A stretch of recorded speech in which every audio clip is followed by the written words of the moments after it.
बिस्मिल्लाहिर्रहमानिर्रहीम, अस्सलाम वालेकुम। आज 25 अप्रैल है और दिन है मंगल का। कल का दिन 26 अप्रैल बरोज़ बुध बहुत इंपॉर्टेंट है।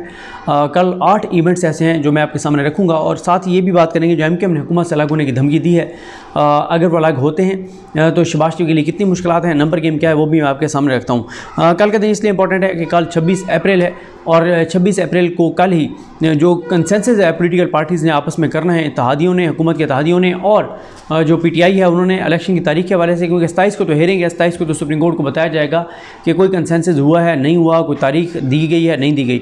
साथ ही 27 को सुप्रीम कोर्ट ऑफ पाकिस्तान को बताया जाएगा कि जो सुप्रीम कोर्ट ने कहा है कि 21 अरब रुपए हुकूमत जो है वो जारी करे इलेक्शन कमीशन ऑफ पाकिस्तान को, इलेक्शन के लिए वो जारी किए जाते हैं या नहीं किए जाते, ये चीज़ भी सुप्रीम कोर्ट ऑफ पाकिस्तान के सामने रखी जाएगी। तो कल का दिन लास्ट डे है इन दोनों चीज़ों के लिए। और सुप्रीम कोर्ट अपने जो आखिरी ऑर्डर है उसमें आर्टिकल 190 का जिक्र कर चुकी है। गो कि कल जो DGI SPR ने बात की कि हमें अगर शहबाज शरीफ कहेंगे, वज़ीर-ए-आज़म कहेंगे, वफाकी हुकूमत कहेगी तो हम फ़ौज जो है वो डिप्लॉय होती है, हम अपनी फोर्सेस देंगे, वो कहेंगे तो वो क्यों कहेगी नून लीग? वो तो इस जिस तरह के गैर इक़दाम कर रहे हैं शहबाज शरीफ, जो उनकी हुकूमत कर रही है, कौन सा काम उनका आइनी, कानूनी और अखलाकी है। और अगर हमारी फ़ौज ये कहती है कि हम तो जी शहबाज शरीफ के कहने पे चलेंगे, जो शहबाज शरीफ हमें हुक्म करेगा हमने उसकी बात माननी है, तो फिर तो अल्लाह ताला रहम ही करे हमारे मुल्क के ऊपर। क्योंकि सुप्रीम कोर्ट के पास आर्टिकल 190 है, इलेक्शन कमीशन के पास आर्टिकल 220 है, इलेक्शन कमीशन भी फ़ौज को बुला सकता है, जो सुप्रीम कोर्ट है वो भी बराह रास्त बुला सकती है। तो फ़ौज का ये कहना कि हम शहबाज शरीफ के ऊपर कहने पे आएंगे, तो शहबाज शरीफ तो वो जिस तरह PTI वालों ने कहा था ना कि खान नहीं देंगे, तो ये इतना पसंद आया ये नारा कि उसके बाद वज़ारत ख़ज़ाना ने कहा फ़ंड्स नहीं देंगे, वज़ारत दिफा ने कहा कि हम जनाब वो नहीं करेंगे, फोर्स नहीं देंगे, हुकूमत ने कहा है हम सुप्रीम कोर्ट का फ़ैसला नहीं मानेंगे। इतना पसंद आ गया ये जुमला कि सारे इसी काम पे जो है वो लग गए। उसके बाद दूसरा जो है वो इम्पॉर्टेंट जो मामला है वो ये है कि कल काबीना का इजलास बुलाया गया है, क्योंकि अगर ये पैसे उन्होंने जारी नहीं करने तो फिर उन्होंने कुछ ना कुछ तो उसको करना है, कोई ना कोई तो इक़दाम करने हैं। तो कल जो है वो वफाकी काबीना का भी इजलास है। कल ही इत्तेहादियों का इजलास 12 बजे शहबाज शरीफ ने तलब कर लिया है, 12 बजे इत्तेहादियों का इजलास होगा और उसमें पहले ही बिलावल भुट्टो ज़रदारी कह चुके हैं कि हम उस वक्त तक मुज़ाकरात नहीं करेंगे जब तक सुप्रीम कोर्ट अपना 14 मई को इलेक्शन कराने का फ़ैसला वापस नहीं लेती। और साथ ही मौलाना फजल रहमान तो कहते हैं कि इमरान खान से बात ही नहीं होनी, और उसमें जो मौलाना फजल रहमान की जमात वाले हैं वो कह रहे हैं कि इमरान खान के साथ अगर बात होगी तो उन जो शराइत होंगी जमीयत उलमा इस्लाम की, उसमें से सबसे पहली शर्त ये होगी कि इमरान खान जो मौलाना फजल रहमान साहब का नाम बिगाड़ते रहे उस पर इमरान खान माफ़ी मांगें और एक कमिटमेंट करें, अनाउंस करें कि आइंदा वो मौलाना फजल रहमान साहब का नाम नहीं बिगाड़ेंगे। ये पहली शर्त होगी। उसके बाद कौमी असम्बली का कल इजलास है। कौमी असम्बली के इजलास में चीफ जस्टिस पाकिस्तान पर हमले किए जाएंगे, कल कुछ प्रेस कॉन्फ्रेंसेस भी करेंगे। कल ही पार्लियामानी पार्टी जो है इनकी PMLN की उसका भी इजलास है। तो कल खासा गहमा गहमी वाला दिन है। कल जो है वो वकला इकट्ठे हो सकते हैं सुप्रीम कोर्ट के बाहर। वैसे तो मेरी इत्तला ये है कि 27 के बाद वकला को मूवमेंट शुरू करने जा रहे हैं, एहतजाज करने जा रहे हैं, सुप्रीम कोर्ट के लिए निकलने जा रहे हैं, लेकिन कल भी बहरहाल कोई ना कोई वकला आ सकते हैं, क्योंकि कल सुप्रीम कोर्ट में भी कोई बड़ी एक्टिविटी हो सकती है।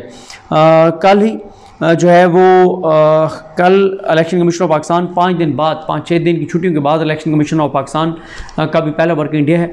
और देखते हैं कि वो क्या करते हैं इलेक्शन की तैयारी के हवाले से, क्योंकि लास्ट हेयरिंग के ऊपर जस्टिस मुनीब अख्तर साहब ने DG लॉ इलेक्शन कमीशन को बुलाकर कहा था कि 14 मई का हमारा ऑर्डर बरकरार है, आप इलेक्शन की तैयारी जारी रखिए। तो कल इस हवाले से भी इलेक्शन कमीशन जो है वो अपनी रिपोर्ट और ये सारी चीज़ें जायज़ा लेगा।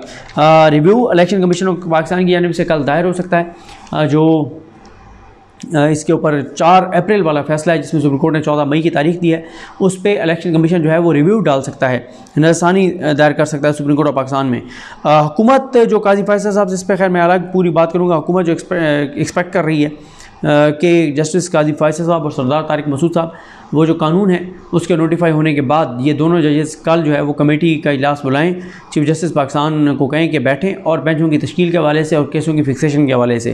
तो ये हुकूमत की एक्सपेक्टेशंस हैं काजी फैसल साहब और सरदार तारिक मसूद साहब से। बाकी कल जो है हुकूमत और अपोजिशन यानी हुकूमत और PTI का रब्ता भी हो सकता है, कोई मुलाकात भी हो सकती है। सुप्रीम कोर्ट ने जो कहा था कि आप कंसेंसस करें, MQM की भी वज़ीर-ए-आज़म के साथ और उनके रहनुमाओं के साथ मुलाकात हो सकती है। नंबर गेम पर आते हैं। PTI इस पे भी देख रही है कि सदर को एतमाद के वोट का कहना चाहिए, नहीं कहना चाहिए। देखें, जो मुस्तफ़ा कमाल साहब हैं वो ये कहते हैं कि मरदमशुमारी पर हमारे तहफ़्फ़ुज़ात हैं और 98% मरदमशुमारी के मुताबिक कराची में 1,43,00,000 लोग हैं। 3 माह में हमने शहबाज शरीफ से 3 बार मिले, 7 बार एहसन इकबाल से मिले, 12 बार इदारा शुमारियात से मिले, 25 लाख घराने गिने ही नहीं गए और 7 दिन में 30 लाख जो है वो बढ़ाए गए हैं, लोग बढ़ाए गए हैं। तो वो कहते हैं कि इस्तीफ़े जमा करा दिए हमारे अरकान असम्बली ने और वो कहते हैं कि अगर मरदमशुमारी ठीक नहीं होती तो फिर हमारे पास कोई जवाज़ नहीं है हुकूमत में बैठने का।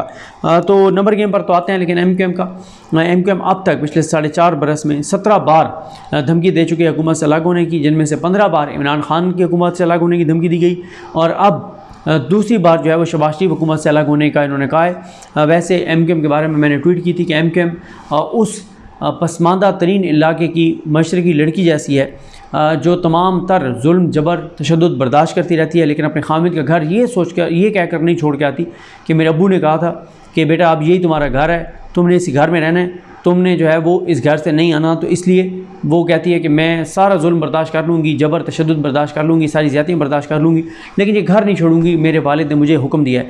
तो MQM का भी वही है कि अब्बू ने जो कहा है, अब्बू ने लगाम पकड़ाई है शहबाज शरीफ के हाथ में।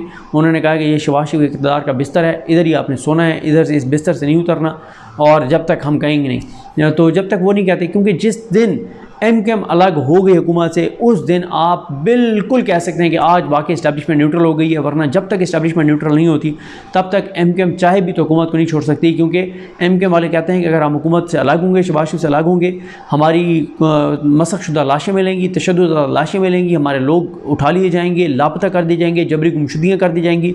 वो कहते हैं हम शहबाज शरीफ को नहीं छोड़ सकते चाहते हुए भी। तो इसलिए जिस दिन MQM अलग हो जाएगी उस दिन आप देखेंगे, उस दिन आपको ये कंफर्म हो जाएगा कि आज इस्टेब्लिशमेंट न्यूट्रल हो गई है और MQM को उन्होंने कहा कि आप अपना फ़ैसला खुद करें। और जिस दिन उन्होंने अपना फ़ैसला खुद किया जो ये है MQM, तो उस दिन वो ज़रूर शहबाज शरीफ से अलग होंगे। उसके बाद अब मैं आपको बता देता हूँ जो अली शेर साहब ने रिपोर्ट की स्टोरी। अली शेर साहब कहते हैं कि शहबाज शरीफ जो है वो 174 वोट लेकर वज़ीर-ए-आज़म बने थे और शहबाज शरीफ को वज़ीर-ए-आज़म के तौर पर एतमाद के वोट के लिए 172 वोट चाहिए। हुक्मरान इत्तेहाद को इस वक्त 180 अरकान की वाज़ेह मात हासिल है, लेकिन MQM के अगर 7 अरकान जो हैं वो अलग होते हैं तो 173 रह जाएंगे शहबाज शरीफ के पास और फिर शहबाज शरीफ इक़्तिदार से हाथ धो सकते हैं। बलूचिस्तान अवामी पार्टी की ज़ुबैदा जलाल और MQM के अब्दुल अकबर चित्राली, उन्होंने पहले भी शहबाज शरीफ को वोट नहीं दिया था। आइनी तौर पर जमात इस्लामी के MMA के टिकट से मुंतखब होने वाले मौलाना अब्दुल अकबर चित्राली साहब ने वो पार्लिमानी बोर्ड के फ़ैसले, पार्लिमानी पार्टी के फ़ैसले का पाबंद है, लेकिन उन्होंने पहले भी वोट नहीं दिया था, अब भी वो नहीं इजाज़त दे के D सीट हो जाएंगे। तो D सीट ये होंगे तो वैसे हुकूमत भी तो घर चली जाएगी शहबाज शरीफ की। उसके बाद जो है वो बलूचिस्तान अवामी पार्टी ने की ज़ुबैदा जलाल ने भी वज़ीर-ए-आज़म शहबाज शरीफ को वोट नहीं दिया था और पार्टी ने उनके ख़िलाफ़ कार्रवाई भी नहीं की थी। तो ये सूरत हाल है, ये हालात है। कल का दिन जो है वो बहुत बहुत बहुत अहम है, सुप्रीम कोर्ट में भी, पार्लियामेंट में भी, इलेक्शन कमीशन में भी और पार्लियामेंट में तो 5-6 चीज़ें हैं। तो ये कल की सूरत हाल है। परसों तो फिर आपको पता है हेयरिंग होनी है, chief justice Pakistan justice Umar Bandial साहब, इजाज़ुल एहसन साहब और मुनीब अख्तर साहब समाअत करेंगे। कल के दिन सुप्रीम कोर्ट में काफ़ी कुछ और हो सकता है कि सुप्रीम कोर्ट क्या करती है, जो सुप्रीम कोर्ट के खिलाफ तकरीरें और ये सारी चीज़ें। तो बहरहाल देखते हैं मामला किस तरह आगे बढ़ते हैं। मुझे अपनी दुआ में याद रखें। अलकरीम हम सब कामिल नासर। अल्लाह हाफ़िज़।